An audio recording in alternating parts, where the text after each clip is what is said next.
Okay, we have 6:30. I think we're ready to get started. We'll go ahead and do the Pledge of Allegiance. For those who are able, please stand. I pledge allegiance to the flag of the United States of America and to the republic for which it stands, one nation, under God, indivisible, with liberty and justice for all. Okay, we have the entire board here tonight, so we do have a quorum. Meeting called to order. That wasn't loud. Meeting called to order. Dr. Roberts. Thank you, Mrs. Wilden. At each meeting, we do like to just review our vision, mission, and core beliefs for the school corporation. So a reminder that our vision is for BCSC to be the choice to learn, work, and play. Our mission as a corporation to develop expert learners by partnering with our community to invest in people. And then of our 6 core beliefs, we all can rise to the challenge of high expectations. Learning is most effective when we have choice, flexibility, and see relevance. We thrive when our physical, social, and psychological needs are met. Our community and school district are stronger when we partner with one another. We flourish because of the diversity and variability in our community. Our democracy and democratic institutions are strengthened by civic-minded citizens. Thank you, Dr. Roberts. You're welcome. We will start with another budget hearing with Dr. Phillips, and I believe since this is a public hearing, Mike, do I gavel out? Yes. Yes. Okay. Out of official meeting into public hearing. Dr. Phillips. Good evening. Thank you very much. This will be slightly different than 2 weeks ago in that I'm only going to highlight anything on the slides that changed from the presentation 2 weeks ago to today, and then we'll give board members a chance to ask questions and interact and go back and forth, and then I'll go sit down and we'll take comments from the board if that works for everyone. All right. So this is the same presentation, just a few slides removed, and anything that's changed in the meantime is updated. That slide stays the same. Tonight's the public hearing, and then the next step is adopting the budget at the October meeting. Must be done before November. This is just a copy, screenshot from the notice of tonight's hearing that was published more than 10 days prior to this evening, and you'll notice that the numbers at the bottom, the budgets will match, in the budget estimate column will match the table on the next slide there. And I do have the 3 line items that changed between last week and this week. The first 2 relatively insignificantly. The first line and the debt service line and the referendum debt service line just changed because the fees for the bonds weren't included in there, the annual fees we pay. So this debt service line increased by $5,500, and the referendum debt lines increased by $1,100. The referendum, operating referendum line increased a little more than $500,000, and I'm going to get into detail about that on the slides for that when I get there. But the budget is still overall increase of 5.1% over last year's total appropriation request. This slide remains the same with the exception of this number is updated to reflect the salary and benefit expenditures are 6.3% over last year's. That included added position, and that change is reflective of the change to the operating referendum budget. So here are the things that changed in the operating referendum budget. After the questions we had last board meeting, I realized it doesn't make a lot of sense for us to continue to come back each year and do an additional appropriation for that first line.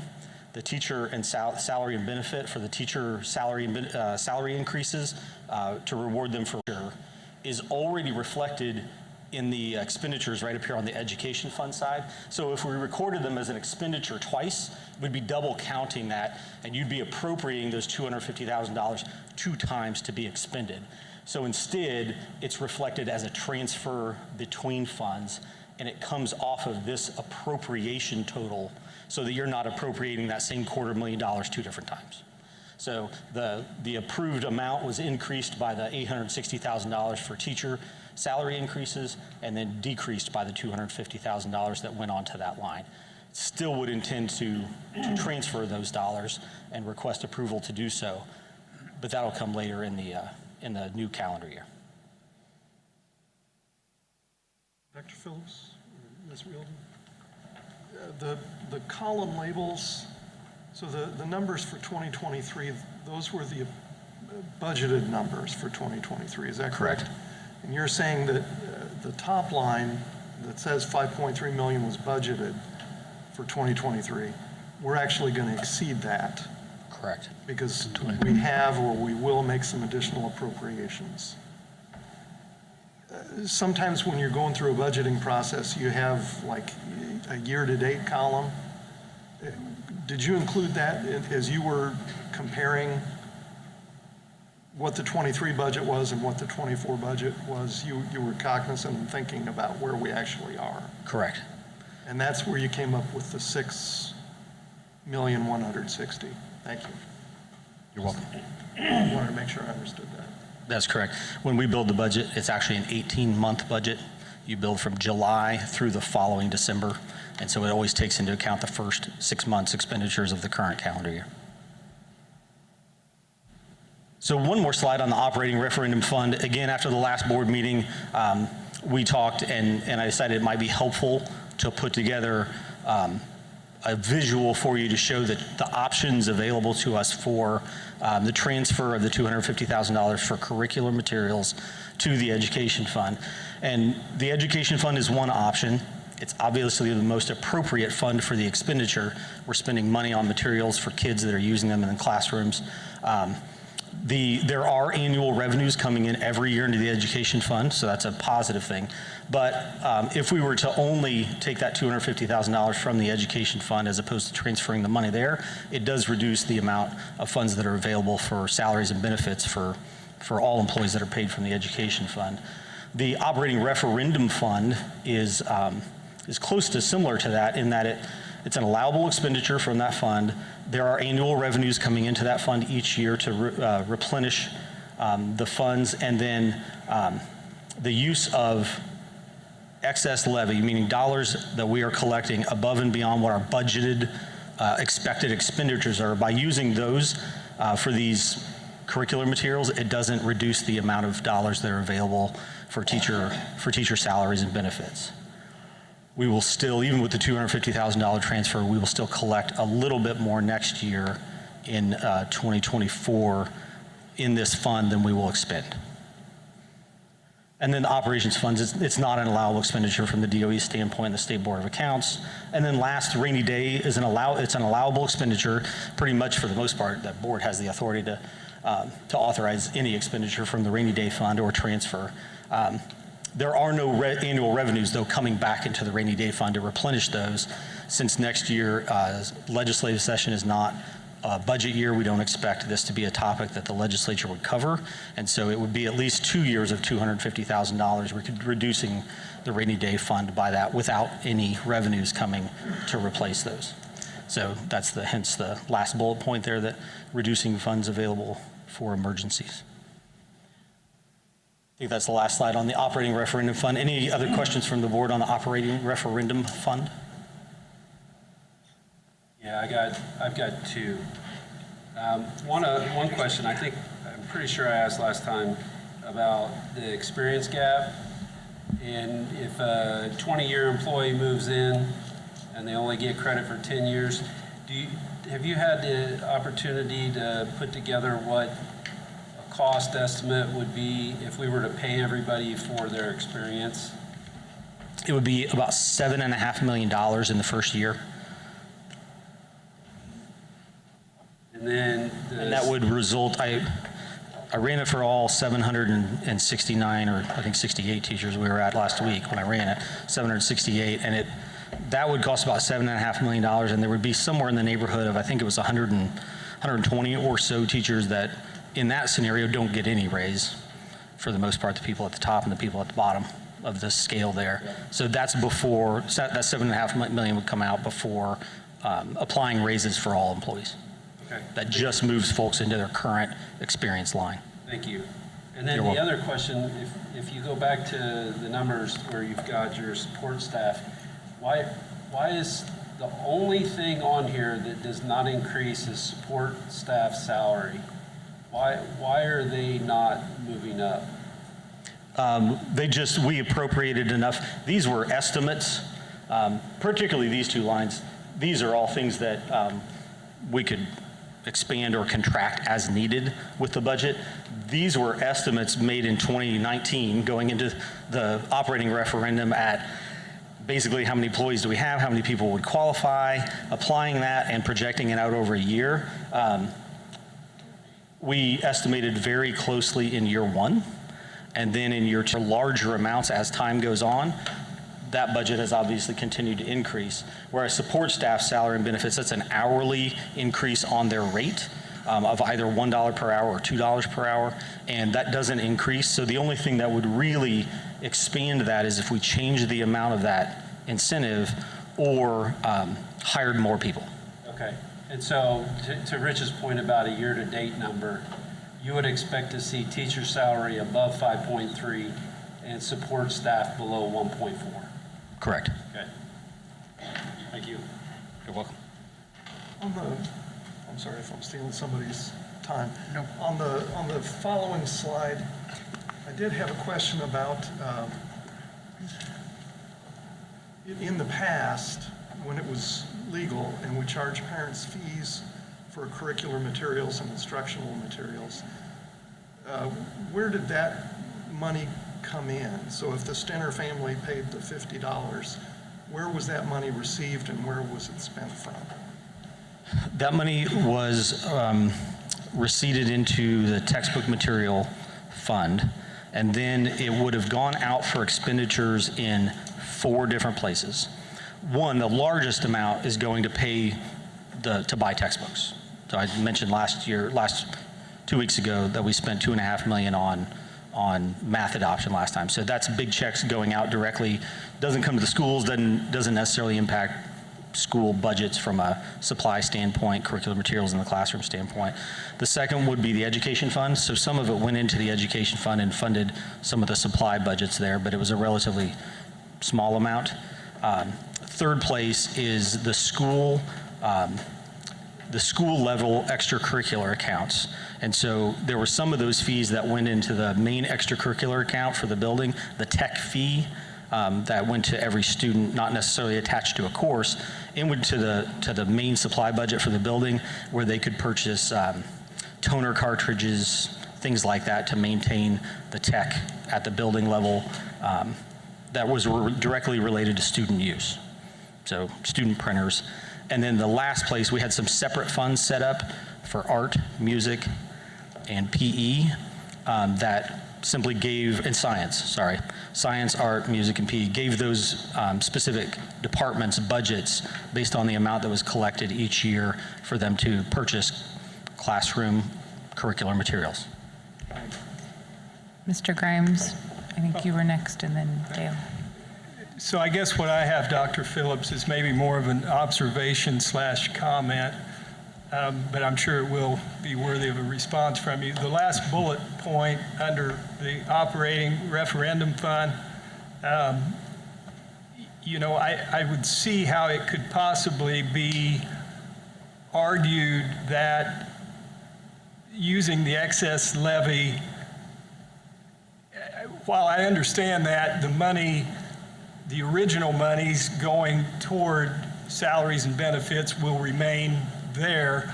I think it could also be argued that money collected in excess being taken away that could potentially be distributed on down the line towards salaries and benefits of teachers and support staff, that does potentially mean a reduction of funds available. My big concern is it's money that would be taken away from the referendum fund to be used on an item that was not part of the question on the ballot. And so, yeah, I'll stop there. Yeah, and I'll just point out, your observation is correct. The dollars collected above and beyond what we budgeted the dollars collected above and beyond what we budget each year for expenditures could eventually be allocated to anything that the board decides. The only point I'm making is that it doesn't threaten these line items up here at all. We can fully fund the current salary benefit structure for both classified staff and teaching staff. But I understand, and you're accurate. Yeah. So I have several questions around that transfer. And one is maybe restating what Mr. Grimes was just saying. I get that it's not part of the regular contract negotiations for salaries and benefits, but for example, is it possible that using the referendum operation that there might be negotiations around what might we do for first through fifth year teachers that we're not currently doing, and use referendum operation funds for that? That's possible, yes. And my other question around these is it's 8 years? Correct. So what happens with leftover money at the end of 8 years? I think we spoke briefly about this last time, but one of the, because the dollars were not able to be levied and budgeted until January 1, we started these teacher and support staff increases in January 1 of a school year. And so part of the reason for accruing eventually over the 8 years, several $1 million in the cash balance at the bottom, not on this slide, but the cash balance, that slide that I showed last time, was to make sure that we can fully fund the full school year of the last year if for some reason the operating referendum was not renewed by the public, that we could still run, and we would run out, teacher contracts go all the way through August, and so there's 17 pays in there that we would need to fully fund to make sure we can still meet our obligations for that school year. And I think it's the slide after this that showed the 4 options, one of which is not possible yet. So the rainy day fund, there's no annual revenues going into it. Does interest accrued go into that? No, we invest all the dollars and then use the interest to fund operations and education fund. So those interest earned dollars only go to those 2 places. Interest out of anything goes into? I'm sorry? Interest out of anything goes into the education? Except for the health trust. Okay. The health trust is the only one that we're legally obligated. Any interest earned from that needs to go back into the health trust. And so all of our large investments are split 50-50 between the education fund and the operations fund. And then the health fund goes right back into itself. Okay. And then finally, Mr. Grimes stole my concern too, that when we were campaigning for this referendum, I mean, the state did this to us, so of course it wasn't on the list, but it wasn't on the list of things that we were asking people to fund. I realize the state has put us in a funny position because they took away part of our funding sources, but that's still a concern of mine. Yep, Mr. Schultz. Going back to the referendum fund, what is the expected revenue that we're expected to see in 2024? Do you have a projection of revenue? Yeah, it'll actually be on here on the levy, so 9.3 plus miscellaneous revenues, which I think are expected to be about $500,000. Miscellaneous revenues, every tax, property tax levy fund. I'm going to keep doing that all night. As long as I'm holding my glasses, I feel like I'm good. Sorry. Every property tax levied fund also collects excise tax, financial institution tax, and commercial vehicle excise taxes. So those should equal about $400,000 to $500,000 for that fund. So it'll be about 9.7 or 9.8 million. And then go into the slide with the different funds one more time. I'm echoing the statements by Mr. Grimes and Mr. Nowlin around the fact that this was not on the ballot, and honestly, it's a concern to me as we ask for more, it gets into scope creep. But if we go to the one more slide, I think. I recognize that you say operations fund's not allowed, right? And I agree, statute has that clearly labeled. However, from education to operations. So right now, by my knowledge of the proposed budget, the transfer from education to operations is jumping about 1.6 million or 20%, I believe. And so could we essentially, the money is going to come out of an expense that was in the operations by the form of a reduced transfer. And that would essentially offset the 250,000. Is that within the bounds of the State Board of Accounts, or? Yes. Yeah, that would be allowable. So I mean, in reality, it can't necessarily, the operations fund cannot remit the payment for the 250,000, but it doesn't mean that it can't pay for it by a form of reduced transfer. That's correct. Okay. My preference from my standpoint would be to move to the rainy day fund over that one, just because the existing cash balance in our operations fund could be spent 3 times over on our facility needs. And so if we were going to do something different than the proposed operating referendum fund, that would be mine. And then if we're at a place sometime in the future where there are funds available to replenish those, we may take the action to make the transfer and replenish those funds. But that's just my recommendation based on my knowledge of the funds. The last thing that I will note too is that because of this change, by moving this $250,000 down here instead of up here, we don't have to make a decision about this tonight.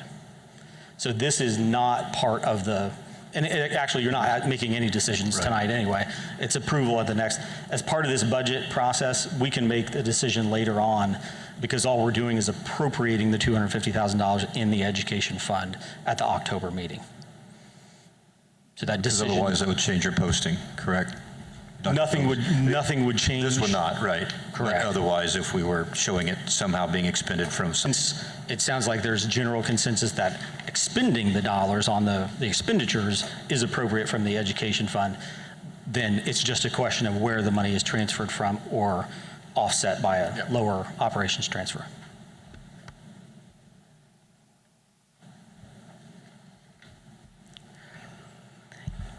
Please keep going, Dr. Phillips.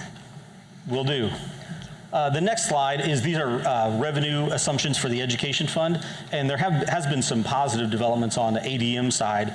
The last slide had 101 negative, and when I sent this last week, it was about 65. Today, it was somewhere in the neighborhood of 45 down. So we continue to enroll students. And I did go back and look she had actually projected us to be down 113 this year. And so positive development from that, in the fact that we're generally outperforming what that was supposed to be. And then I always reflect in the following fall flat enrollment compared to this fall. So those are updated on this slide. No changes to the expenditure assumptions on the education fund side. Those all remain the same as last time. And also no changes to the education fund budget overall. Still remains with 95% of that budget allocated towards salaries and benefits.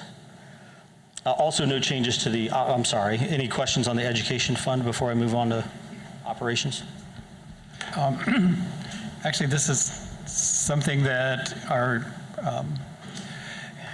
working session made me think about this when we talked about the textbook fees and other course fees. So department budgets went up by 8%. And I know this may be true of other departments, but I'm thinking secondary science departments in particular collected fees to cover they have lots of expenses for materials, for chemicals and all that. So did we somehow help them with their budgets, or will we be helping them with their budgets? Because it seems like they have lost, they're in a harder position than many departments, because it's a lot more than just textbooks. That's the $250,000. So I went and calculated over the last 3 years how much money had gone to fund those budgets for departments And so the 8% mentioned earlier is in addition to adjustments made to department budgets that were receiving revenues from families paying their fees. That's the 250. Okay. So the So that's more than overall, just textbooks. yeah, overall supply budget went up by much more than 8% because of the additional $250,000. Thank you. You're welcome. On the operations fund side, also no changes to the assumptions on revenues or expenditures. We went through these in detail last time, but I'm happy to answer any other questions you have about them. Also no changes to the operations fund budget from last time, still up just 1% from the prior year. Debt service fund, I mentioned earlier that the bond fee, annual fee payments weren't included in the total, so that's the $5,500 increase to that budget. I didn't pause last time and ask if you had questions on the operations budget. I'll do that again.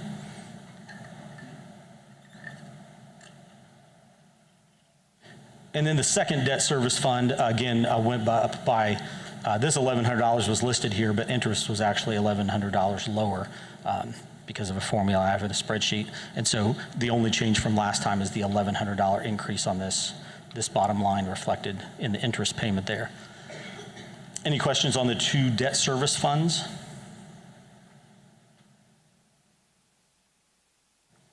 Okay. And so this is, again, just that summary slide that reflects the changes in those three funds and a 5.1% overall increase.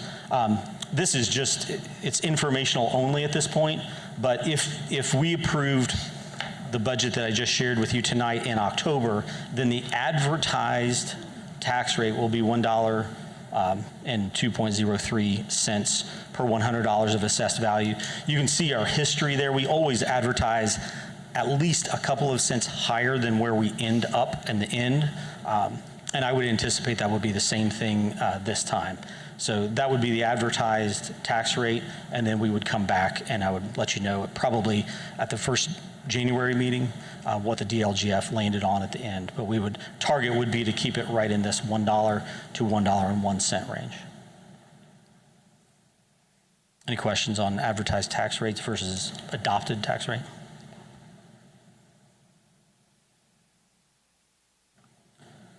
And then again, the next step is a vote at the October meeting to adopt the meeting prior to the November deadline. Any other questions from the board before we move on to any public comments? Yep. The next school board meeting, October 23rd, if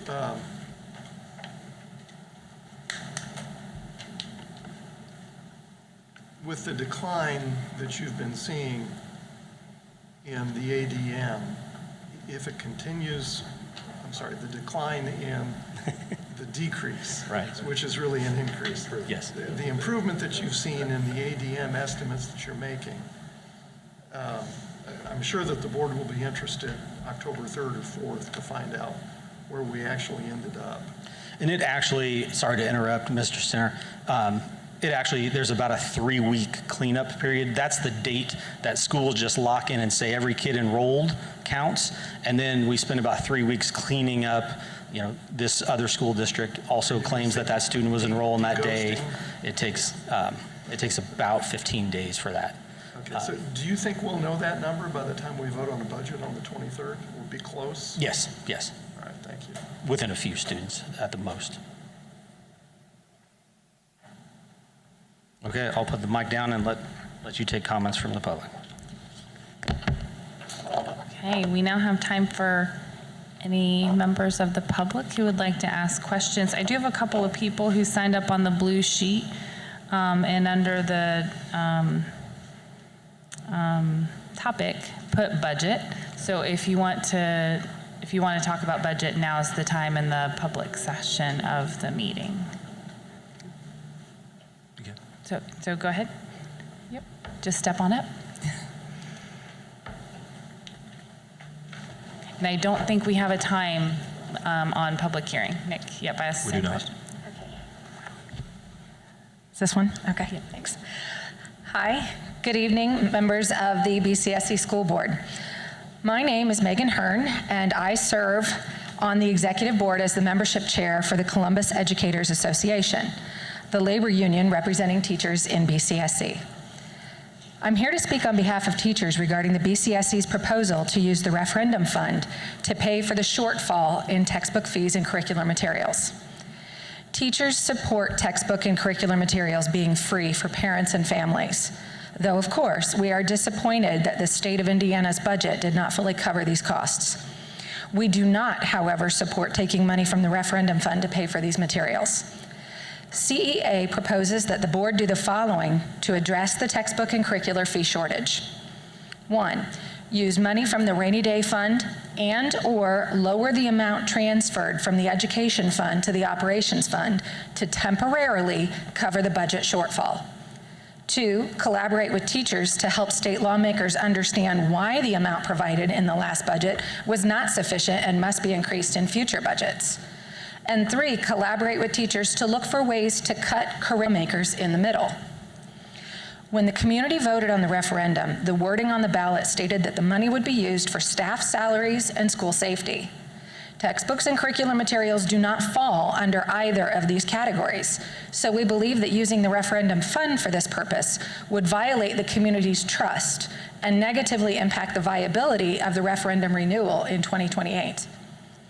Furthermore, given that the primary purpose of the referendum fund is to increase teacher pay, using this fund to pay for textbook fees and curricular materials feels like teachers are once again being expected to dip into our own pockets to make up for education funding shortfalls. Teachers in this school corporation already spend thousands of dollars of our own money every year on basic supplies for students. We should not be expected to cover the cost of textbooks and curricular materials as well. We also understand that in the short run, it would not take away from the $5,000, $10,000, or $15,000 referendum retention money for this year. But if it's going to happen for 2 years, that's $500,000 plus the interest accrued coming out of the referendum, which in the long run will affect us directly, especially in the end of the year, those 17 pays that we're trying to make up for to get through the entire school year. Rather than expecting teachers to shoulder the cost of the state funding gap, teachers believe that BCSC should use the money from the rainy day fund to temporarily cover the budget shortfall, work alongside teachers to help state lawmakers understand why the amount provided in the last budget was not sufficient, and work alongside teachers to look for ways to cut costs as part of a good faith effort to meet fiscally conservative lawmakers in the middle. Thank you for your time. Thank you, Ms. Hearn.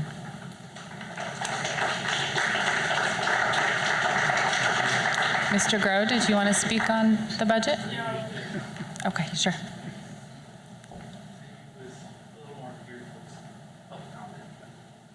Now's good.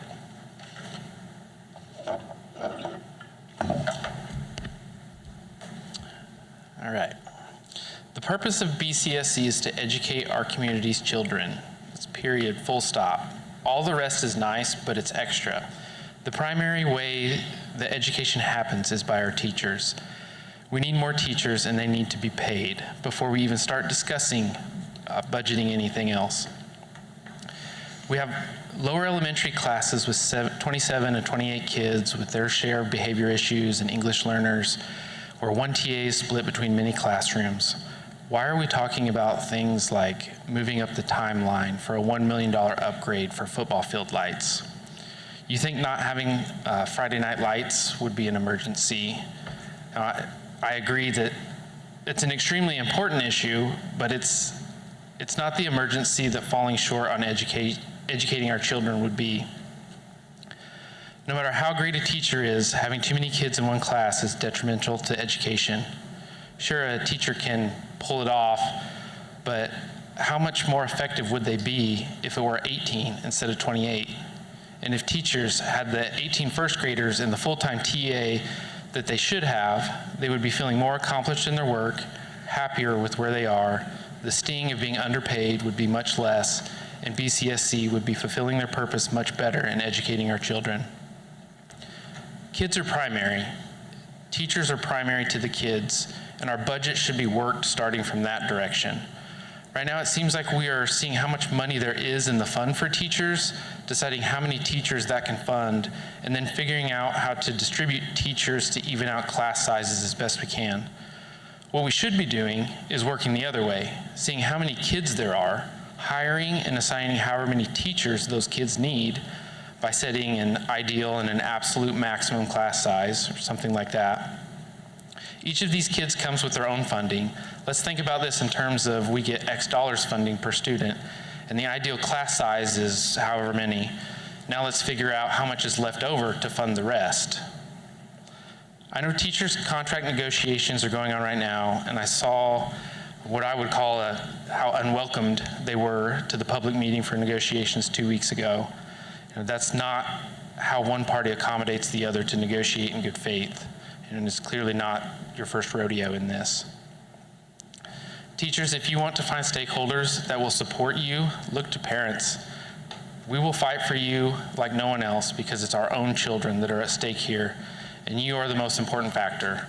And you know, yes, our claws will come out sometimes too, because these are our kids. We're just passionate about it, but I'm confident we have a lot of common ground here.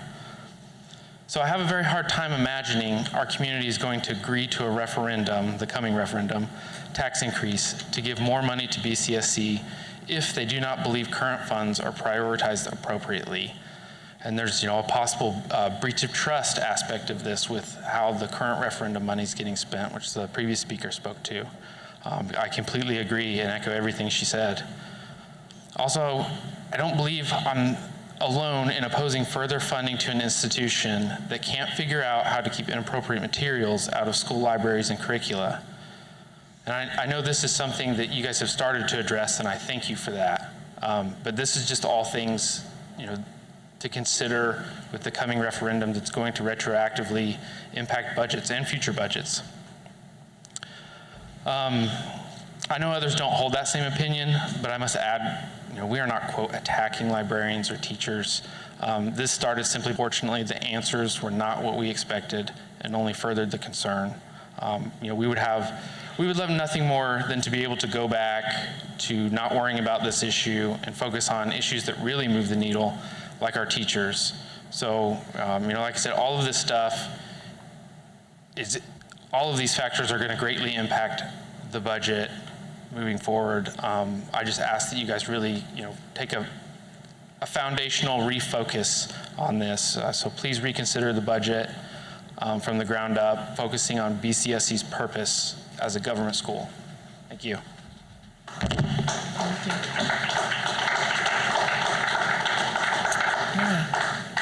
Anyone else from the audience that would like to speak on budget tonight?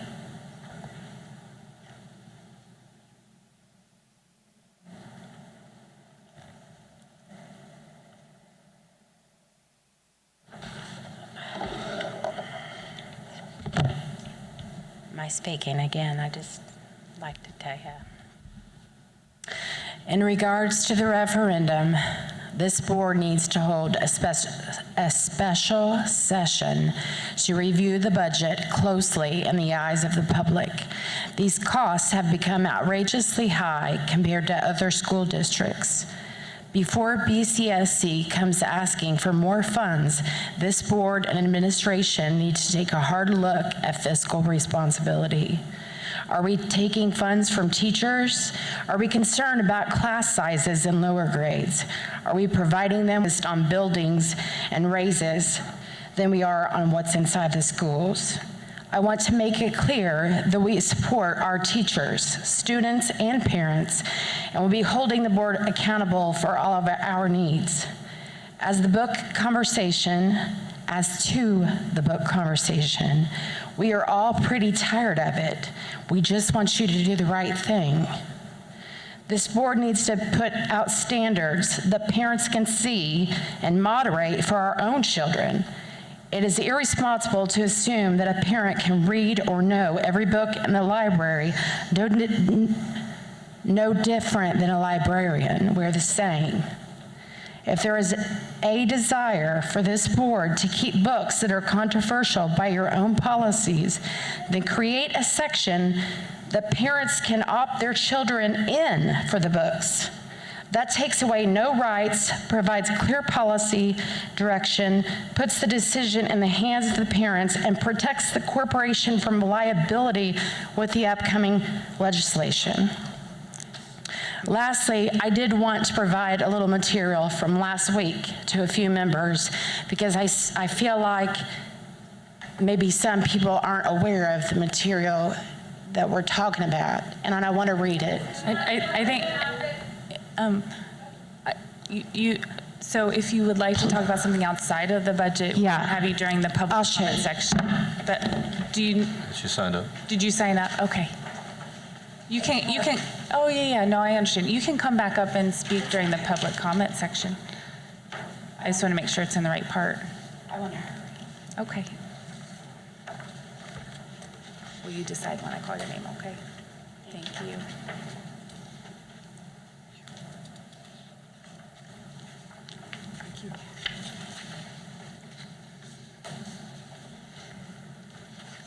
Thank you.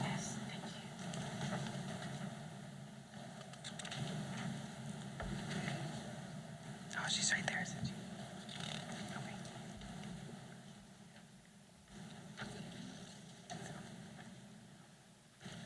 Okay. Well, while she's distributing those, does anyone have anything else they'd like to add on public hearing for the budget? Okay.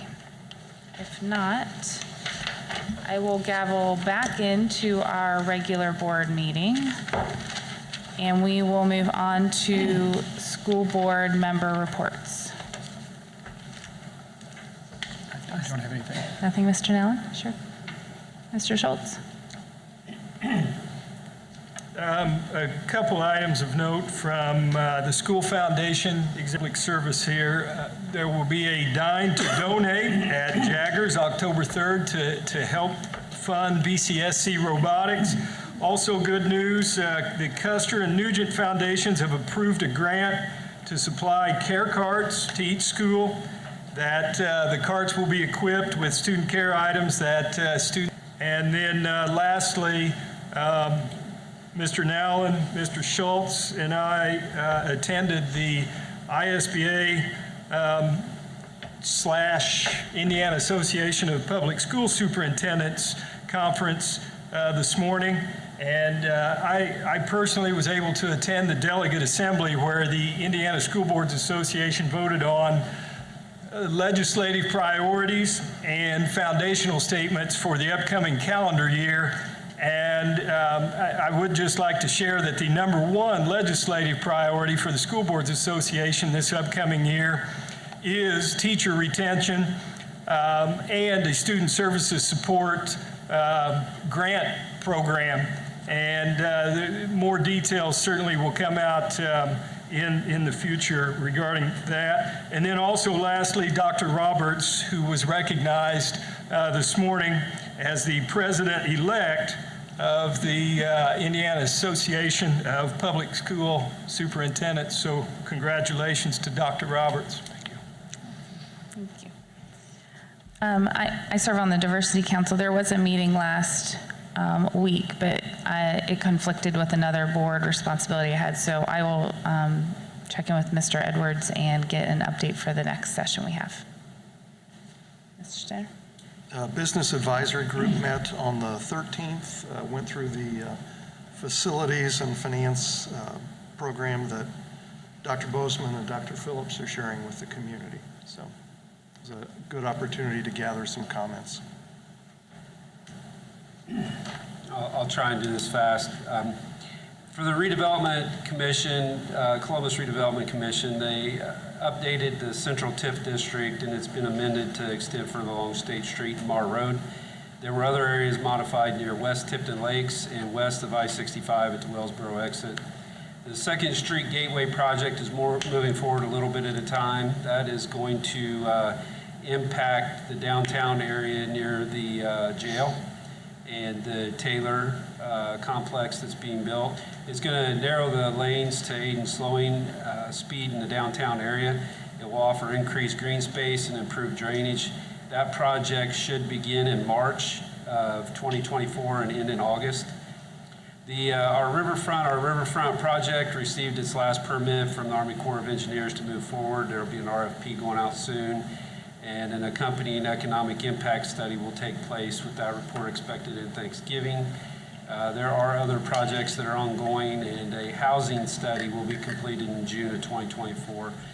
The Health Trust met this morning. We're going to meet again next week. We're looking at 3 different scenarios that will hopefully give the best overall value to the participant, and we're doing everything we can to minimize any additional cost that will be incurred by the participants. So we're trying to do our best there. And then we'll end up meeting, I think, 2 or 3 more times in the next month or so? 2, so hopefully by the next school board meeting, we'll have a little bit more to speak to about that. Tonight? Nope, okay. Do we want to comment on the public work session at all? At least a highlight or an update on that? Yep, thank you. Yep, Thank you're you for the reminder. Public work session. So we did meet immediately prior to this meeting. That's been our cadence for the last few sessions. It seems to be accommodating to the board's schedule. So you'll see that at the end in terms of our schedule going forward. We did meet on 2 different policies that had been left over from a previous review. Policy 5420, which you will see up for vote tonight, as well as a wellness policy, which is on the agenda, and we'll work through what we do there. And then we dove a little bit deeper into some of our policies regarding curriculum and book adoption, both in classroom and in library, just so we could get familiar with those policies and changes that we need to make in order to stay current with statute between now and January. So we reviewed those, we had some conversation, and then we talked about how we're going to progress through that in our next work sessions. I think that's it. Anything I missed from the team on that? Okay. Cabinet reports. Dr. Pleak. Dr. Pleak. Good evening. I'm here to share an update of our teacher retention for the 2023-2024 school year. And just a reminder of how I do calculate that. It's the number of teachers that worked the first student day last year, and it was 762 teachers compared to those same teachers that worked this first student day this year, because otherwise it would be consistently changing and all that. So the easiest factor is just choose one day and stick with that year to year as the basis. So in looking at the teachers that started in 2022 on the first day compared to the returning teachers for 2023, our teacher retention rate's 91%, just a little bit over. So we had 762 teachers last year, and returning this year, 694 of those teachers returned. So 9% of our teachers decided to choose another direction, and just wanted to provide the board with the update at that time. Any questions for Dr. Pleak? When that 9% leaves, do we have a good exit survey that might help us understand how to keep them in the future? Yeah, and some of them, for instance, I mean, I have some breakdown of information about it. For instance, 10 of those retired. So 68 left, so 10 retired, left us with 58. And then we did have 15, which is around 2% of our teaching staff choose to go somewhere else and teach. And then we had some become stay-at-home parents, less than 1%. About 2% changed careers completely from education. Some it was a mutual decision, an agreement. Some for personal reasons, about under 1% for personal reasons. And we had a little over 1% move out of state. But that's often because of spouse or some of their obligation work related. And unfortunately, we did have one deceased. So we have things, and we do collect input and all that information as well, more than that, but we do know their reasons for leaving. Thank you. Yes? Could you remind us how that compares to what our retention rates were prior to the operating referendum? That was before me compared to the referendum. I do know, I believe our first year of the referendum, our base year was 89%. He's pulling it up right now just to see. As Dr. Phillips is looking at it. 89% the first year. I do know, actually 1920 was 87% retention rate, then 89, 1920, 92 2020. for 21, or yeah, is that right? 21, 22 is 92, 22, 23, 89, now 23, 24, it's going to be 91%. So we're seeing an uptick from last year. Prior to the referendum, that range was 87 to 90, and so I think the last 3 years you have 92, 89, and 91. Correct. And I did look to see, because I figured one of you would ask what the state retention rate is, or the nation. I was trying to get that information, trying to pass some forefront. The latest research I could show is a 16%, an 84% retention rate across the U.S. Usually 8% decide to leave the profession and 8% leave for another similar position as in another district. And then the last time the DOE had something listed, it was around, I believe, 77% for the 21-22 school year, and that was the last data I've seen published. Mr. Schultz? So that was my question. Okay. Good, thank you. The other question I had was there a defined goal, I believe, or target for the corporation? I believe the referendum had a target or an estimate. I believe it was 90% Okay. is our goal rate. There you go. Dr. Pleak, outside of the 10 retirees, what might be the average years of experience, those that left? I guess I'm assuming it's probably people within their first 5 years, maybe not? Correct. The ones that show, you said outside of retirees, yes. It's usually in the first few years. And just a reminder that our retention rates are posted on the district website under the referendum tab. Thank you. Any other questions? No? Thank you, Dr. Pleak. Thank you. Okay, we are going to move into public comments. So just a reminder of our policy. You need to sign in on a blue sheet. So for those who maybe didn't sign up, this is always kept by the door on that table. I will call you up. You will have 3 minutes, and you'll get to see your time on that clock. We stick to 3 minutes, so I usually let you finish the sentence because I hate to cut people off, but I will do it at the first break that I have in the sentence there. If there is a group of people here speaking on the same topic, it is okay to defer to a person to speak on your behalf. If a point has already been made, you can come up and say, I agree with so-and-so, and take a seat. If you don't want to expand further, that's perfectly okay. Please don't use names of individuals, students, staff members, or specific titles that are just tied to a person that is effectively the same thing. And then again, we'll limit remarks to 3 minutes.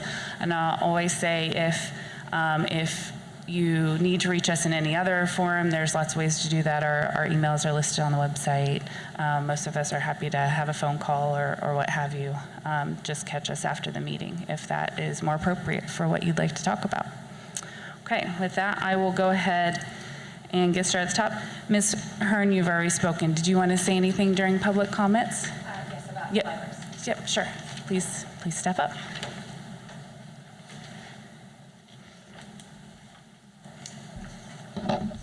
Hello once again. My name is Megan Hearn, and now I'm just going to speak to you as a Spanish teacher from Columbus North High School. I have had the opportunity, the blessing, to be able to create a small library within my own classroom through Donors Choose and BCSF, which has generously matched every donation that goes through Donors Choose, by the way, a little plug for them. That my students have helped create a library of books that interest them, and I checked through our English department to make sure everything was appropriate for what they teach and to try to help them as well. Dr. Roberts read one of the core beliefs of BCSC at the beginning of this meeting, and it says, we flourish because of the diversity and variability in our community. And in my opinion, I teach Spanish. If there's any place that this corporation can show visibly that diversity and variability, it needs to be in our school libraries. That is a place where kids can find books that interest them, not because of what a teacher, those things lead to learning tolerance. And as a teacher, I think that's something that's a learned behavior. That's something that we should be trying to teach our kids, even teach adults, all the way through every day, all day, what tolerance is and how do we display it. Those things are immensely important for those opinion. If we try to narrow things down to a singular perspective, I mean, my job is to bring the world to the kids, especially when I teach culture in my classes, and to broaden their horizons. And you can't broaden a student's horizons with a singular perspective. You just can't do it. And so all a singular perspective fosters, unfortunately, is ignorance. And we should all know by now, historically speaking, the immense damage that ignorance can do to a society if we don't teach tolerance instead. And that comes from education, that comes from knowledge. So I would just ask you to please, I would urge caution when making decisions on what we do with our school libraries. And if we start limiting things, then this flourished because of diversity and variability. It's a hollow belief if we start limiting what our kids can learn. Thank you. Thank you, Ms. Hearn. Mary Mills. Say it again. Okay.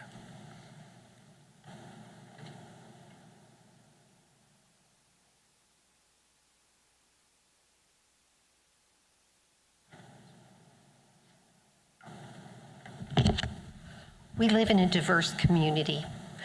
Our children are fortunate to live with all this diversity around them. Children don't get to choose their gender, their color of their skin, the families they're born into, their sexual orientation, whether you think they do or not, their religion. They don't get to choose, but they can learn from those around them and from books. Books can take children places that they can't go physically. Books can take children into the past and into the future and imagine what it might be.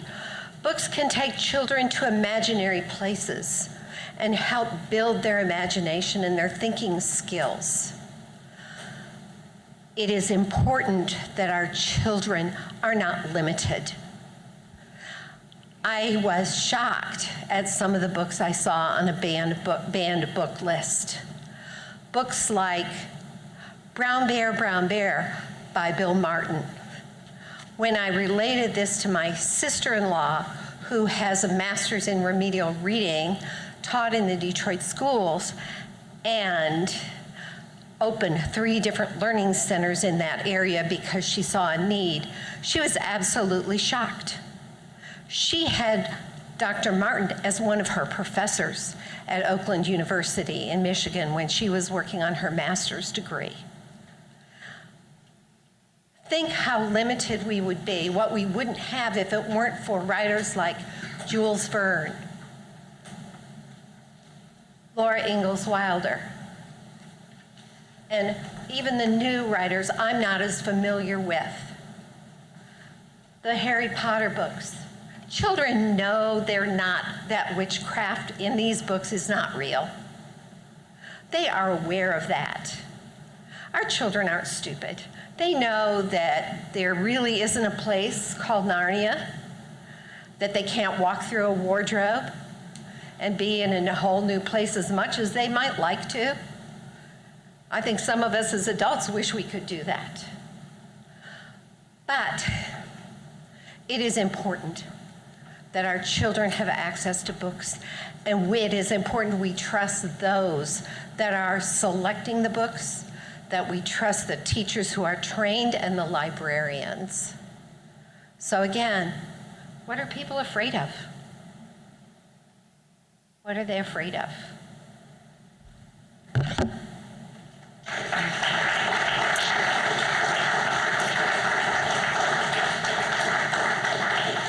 Ms. Johnson, Megan Johnson, would you like to come and speak? Okay. Yep, absolutely. I appreciate that. Thank you. Mr. Niemöller.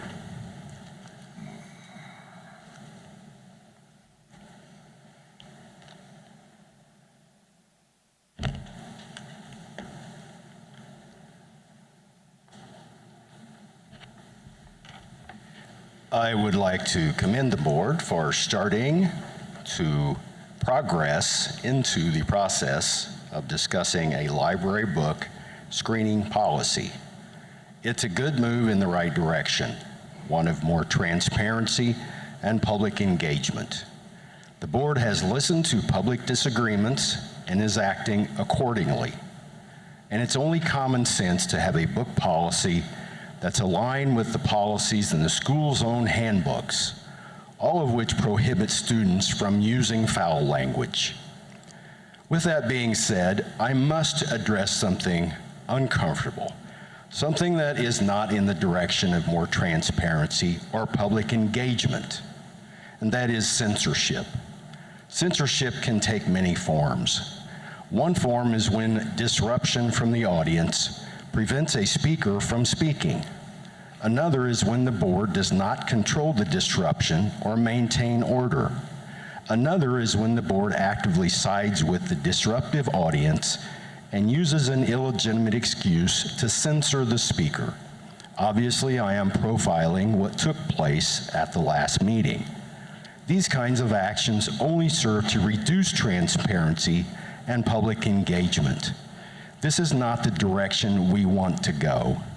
No topics should be censored from public comments. Besides, the position that resorts to censorship is most likely the one that lacks merit. Not to mention that government censorship is a violation of the First Amendment. But this is great. It's good that I have been allowed to finish my comment tonight. Let's continue in this direction. Thank you. Thank you, Mr. Niemöller. Chuck Daup.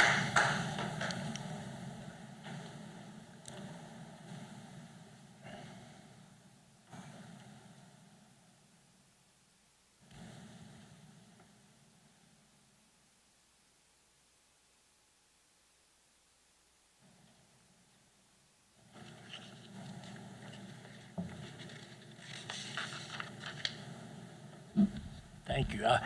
I have a hearing problem, and so if I speak too loudly, it's because of that, so I apologize for that. But I'll try not to do that. At our last meeting, 15 speakers spoke and brought their concerns to you, the board. 11 of those speakers spoke on the subject of books available in our libraries. My impression was that if one had a concern about content of books, this was taken as an attack on the profession of librarian. In America, no book should be banned, nor should they be. However, concerns that some parents have is that no guardrails are in place as they relate to BCSC students. In America, we are free people. Mature adults are free to live their lives as they wish, but this liberty comes with responsibility. I believe that we are responsible to our Creator to take care of the resources He has entrusted us. Parents are responsible for their children, and because those parents accept this responsibility, they demand the same responsibility from you, the administrators, when their children are in your care. Therefore, guardrails must be in place to ensure that children are safe both physically and academically. Age-appropriate reading materials are one of those guardrails. current social norms of the day have no place at the table when responsible leaders of the community, parents, and schools administrators have decided on what those guardrails should be. Thank you. Thank you, Mr. Doubt.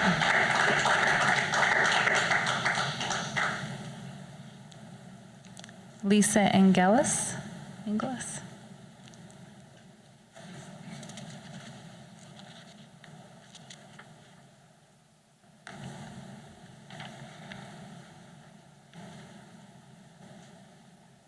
Did I get that right?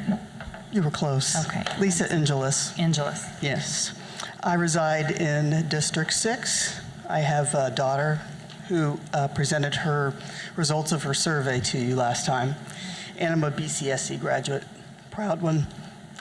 As you consider policies to library materials, I want you to know that I support the freedom to read, and I support the professionals that have been hired to select materials for our school libraries. I support the use of professional best practices in guiding material selection.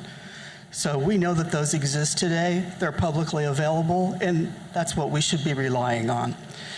I understand and respect that some concerned parents believe that censorship can protect children and restore what they see as lost moral values. But under the First Amendment, each of us has the right to lead protected ideas. We have that as an absolute right. If there is something that is a constitutionally protected idea, we have a right to read about it, even if others find it offensive. I'm calling on you to uphold the freedom to read for all students in our community. The views of those promoting censorship by creating a rating scale and definitions of appropriateness are not shared by all. If parents do not want their children to read a particular book, then they're free to request an alternate assignment, but don't infringe on the rights of others to read the book or tell other parents what is appropriate for their children to read in school. I believe removing books teaches children to avoid asking questions about topics that have been deemed offensive or inappropriate. Kids will learn the way to deal with difficult topics by avoiding them. That's really the message that we're sending, whether we intend to or not. The understated message is that someone's notion of decorum supersedes the quest for knowledge. Better to embrace reading a wide variety of topics as the most benign way for kids to learn about the world, optimally with further discussion at the dinner table with parents or guardians.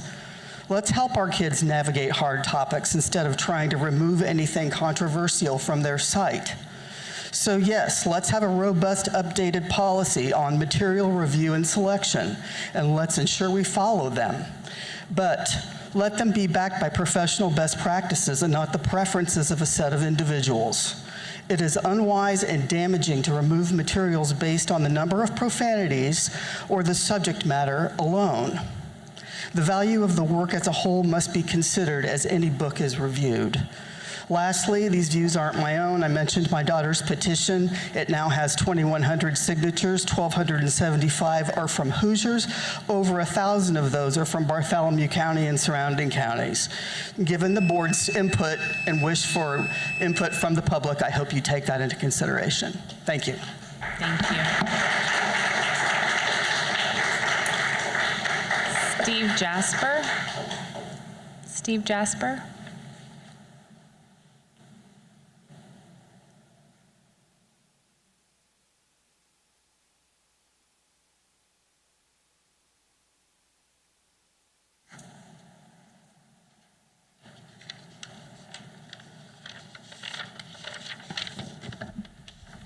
My name is Steve Jasper. We live in a diverse community, maybe not urban center diverse, but certainly South Central Indiana diverse. This is something we should embrace for the benefit of all BCSC students. The diversity of the student body manifests itself in many ways.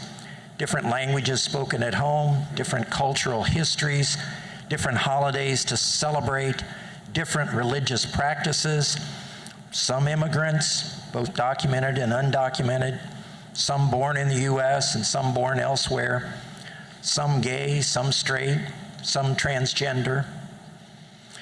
There are also a wide variety of family structures represented. Maybe the majority are the typical two-parent family, a mom, a dad, other siblings. But some kids have two moms. Some kids have two dads. Some live with a single parent.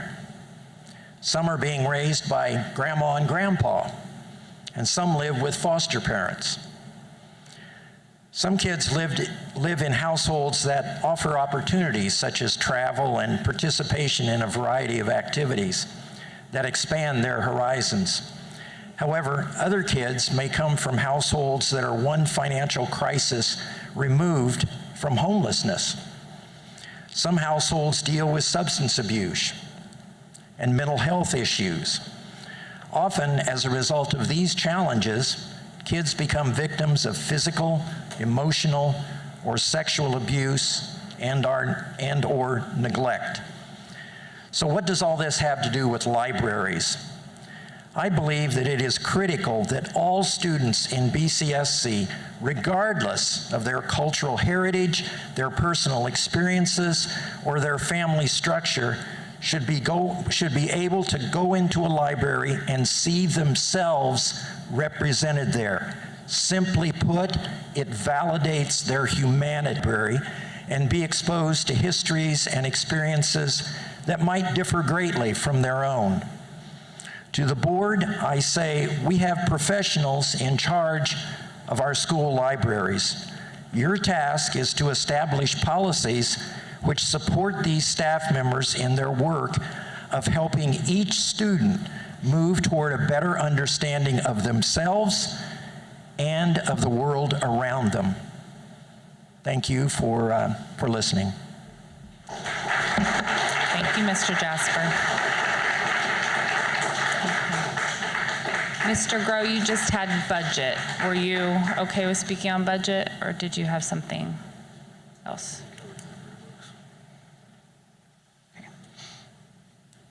I do have, Eric Grow again.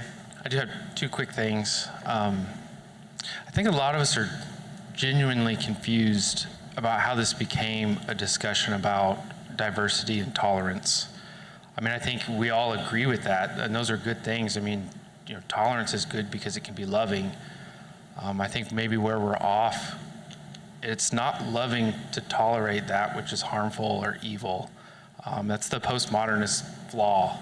Not all ideas are equal. So I just wanted to say that. I think there is a lot more common ground here than most realize. And then I just want to encourage you guys, I know you're starting to be active in discussing if we want to do procedures or process changes around this, the book topic. And I've been listening to that, and I just want to encourage you guys to kind of like think outside the box. Like, don't think about what the state law says and the federal law says. I mean, that's very important stuff. We have to stay within those bounds, but that's secondary.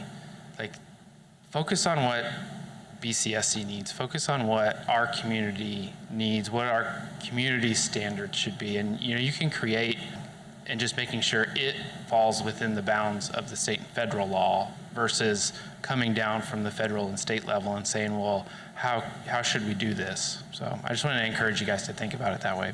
And thank you. Thank you.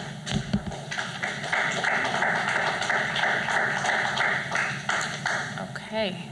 That concludes public comments for tonight. Now we will move on to approvals. Dr. Roberts. Thank you, Mrs. Wilden. Under old business, we have the minutes of the public work session from September 11th and of the regular school board meeting on the same evening. Additionally, we have a policy recommendation based upon what I heard during the public work session tonight, the report, that one. On the wellness policy 8510, we've tasked Mr. McIver with just checking to make sure, as we made significant rewrites of that all citations, federal and state, are still correct for that. So at this time, I am recommending approval of policy 5420, the revisions to it, reporting student progress. Thank you, Dr. Roberts. Do I have a motion from the board? Ms. Wielden, I'd move we approve request 3A, minutes of the September 11th meetings, and request 3B, just the first one, policy 5420, approval tonight. Thank you, Mr. Stenner. Do I have a second? Second. Thank you, Mr. Schultz. All those in favor, say aye. Aye. All those opposed? Motion passes, Dr. Roberts. Thank you. Under new business, I have field trips and professional leaves, and a reminder to you, we have an extra sheet in front of you tonight that had an extra field trip. We're taking advantage of, we had one come in, and we wanted to make sure the students had the opportunity to participate in that, and you do not have another board meeting until October 23rd. So we got that in front of you for this evening. So field trips and professional leave, supplemental contracts, our school fundraisers. Additionally, claims and payroll, claims dated today, a little over $800,000. Payroll for this time, about $3.6 million, and it covered one regular payroll, September 8th, which was for the work period of August the 14th to the 27th, and it did include the start of returning teacher contracts. This is prior to collective bargaining, which is in process now, as well as our B and C schedule payments. Those are appendices in our collective bargaining agreement that pays for some of the extra duties that staff members have. Additionally, I ask for a resolution to adopt, approval of the resolution to adopt amended health trust agreement. Our health trust has worked hard to get that document revised. And then also an approval of the Cummins providing us with some additional dollars so we can improve our STEM offerings. So those are my recommendations at this time. Hey, real quick. Yep. Can we do the motion for through G? Yep. I can't do H. I agree. And Miss, can I back up for a second? I'm looking for Mike on procedure here. Mr. Nallen was out during our first vote. You snuck behind me. I didn't see you. We did approve 3A and B policy 5420 So only. can I still vote yes? You sure could. Okay. We didn't need it, but not that we don't need you, but on that one, we were unanimous, so it passed. But we do have opportunity for conversation, and I didn't want you to miss out if you had anything you wanted to say. Okay. All right. Thank you. Sorry, we're back on track. Good. Okay. Yep. So my recommendation based upon Mr. Major's request there is first, if I could have approval for items C, D, E, F, and G. So C through G under new business, please. I move that we approve items C through G under item 4, new business. Thank you, Mr. Nallen. Thank you, Mr. Major. Whew. All those in favor of approving items 4, C through G, say aye. Aye. All those opposed? Thank you. And I would also then ask for approval of the grant for STEM in our corporation this time. Okay. I move that we approve item 4H as presented. And so this one with the Cummins grants, I actually lead the Community Involvement Board for Cummins in the Columbus area. So I am going to abstain from that because 3/4 of the grants that they do, I see. And so I've advised them that they've actually, just so everybody knows, they did some really awesome work with robotics last spring. There's several hundred kids at Columbus East. I was totally aware of what they were doing, but I told them I had to stay out of any money-related things just because of the conflict of interest. So that's why I'll abstain. Yep. And just as an employee of Cummins, I will also abstain from the vote. So we will leave that up to the remaining board. A motion before you is to approve item 4H, approval of Cummins grant agreement for STEM. All those in favor say aye. Aye. All those opposed? Motion passes. Thank you for that approval. Okay, Dr. Pleak. I request approval of the HR recommendations as presented this evening, and there are 4 of them. Thank you, Dr. Pleak. I move that we approve the HR recommendations as presented by Dr. Pleak under number 5. Second. Thank you. All those in favor of approving item 5, human resource recommendations, please say aye.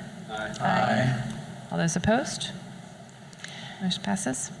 And I request approval of the additional human resource recommendations as presented this evening. Thank you, Dr. Pleak. Do I have a motion from the board? I move to approve item 6, additional human resource recommendations as presented. Thank you, Mr. Schultz. Thank you, Mr. Nallen. All those in favor of approving additional human resources recommendations, please say aye. Aye. All those opposed? Motion carries. Thank you. Okay, it's time for board input and review. I'm going to do something weird and start right in the middle with Mr. Stenner, just to keep you on your toes. Yeah. Oh, see, it worked. It worked. It was a good meeting. I appreciate the thoughtfulness of the presenters and the speakers this evening. Unlike some of you, I enjoy Dr. Phillips' presentations. And I think we're lucky to have him helping set the budget for us every year. That'll be all. No budget coma. No budget coma here. Mr. Major?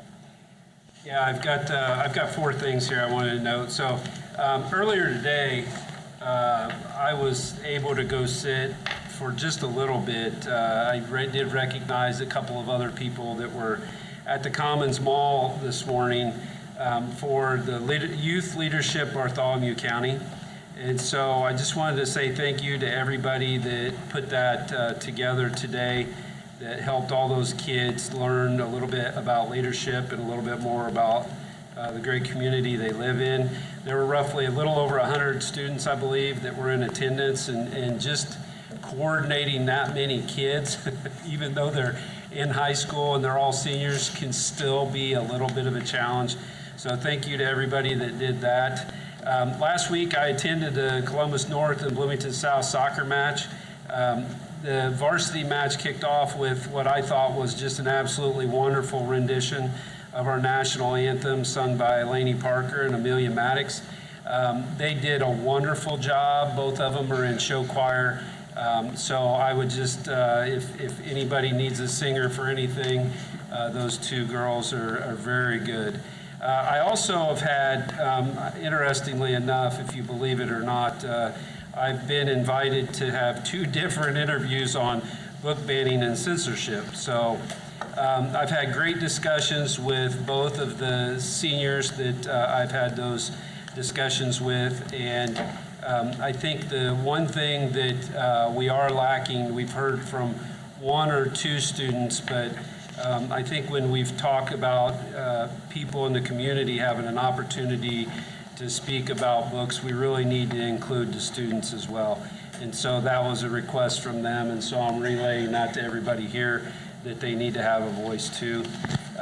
One last interview I had was about, it was another senior that had been doing a paper about peanut allergies and how they can do a better job of communicating those. Interestingly enough, as I entered the school, the conference room was occupied, so we went to the cafeteria, and we went to the cafeteria. He says, "Where would you like to sit?" And I said, where can you sit? If you've got a peanut allergy, who knows what's on the table or around the table? And there was no peanut table in that cafeteria area. So there's things like that that he's seen that he wants to bring to light to others, just so that they're aware of, just some of the hardship that some people have. And so it was really good to have those 3 seniors reach out, and it was a lot of fun trying to just answer questions. So thank you. Mr. Bryant, you're okay? Okay. Mr. Nallen. So I assume that the required process for budgets of repeating the information is not for board members that are slow learners, but it works well, and I want to commend Dr. Phillips for his patience in leading us through that process and his patience and expertise in answering our questions. So thank you very much.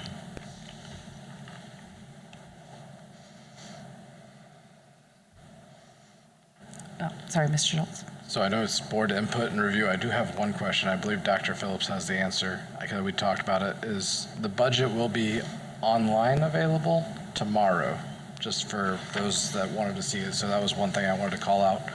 I want to thank Dr. Phillips for the budget, it's helpful to be able to review it and look line item by line item. He provided us past history, I think back 3 to 4 budget years, so that's very helpful. I also want to commend Dr. Pleak and her staff. I mean, I work at Amazon on the people side.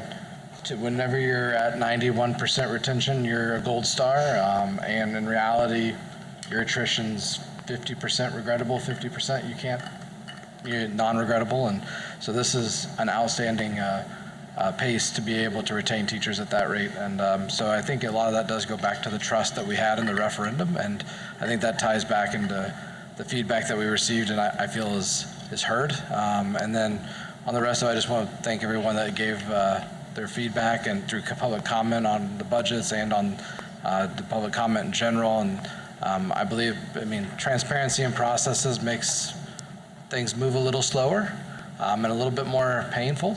But at the end of the day, it comes to a better outcome. And so I think that's where we want to be, and I think that's where we're going to get. Thank you. Thank you, Ms. Schultz.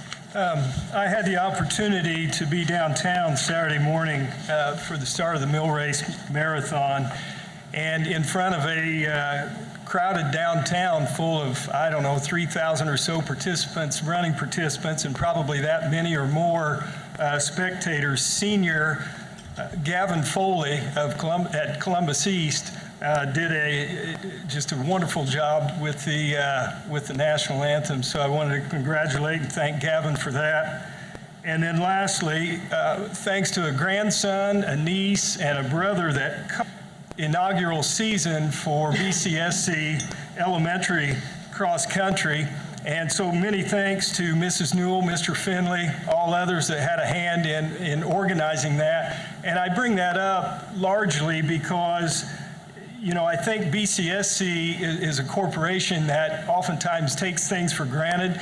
And so, the introduction of this elementary cross-country season is just another example of the many, many different choices, opportunities that are out there for the kids of BCSC. Thank you, Mr. Grimes. On Wednesday last week, I got to participate in the teacher union bargaining process. I have been part of several union bargaining processes before, and this one was unique and a little different in several ways. But I just want to think, for people that don't know how that process worked, and I'm a newbie, there were representatives from ISTA, CEA. I was there from the school board, several administrators, and there was also a principal, vice principal in attendance, I think. Amy London did a really nice job representing the needs of teachers. I thought at the beginning their thoughts were very organized, and it was just really obvious that everybody wanted the best things for teachers. So even though there are different roles that were played, that was really clear.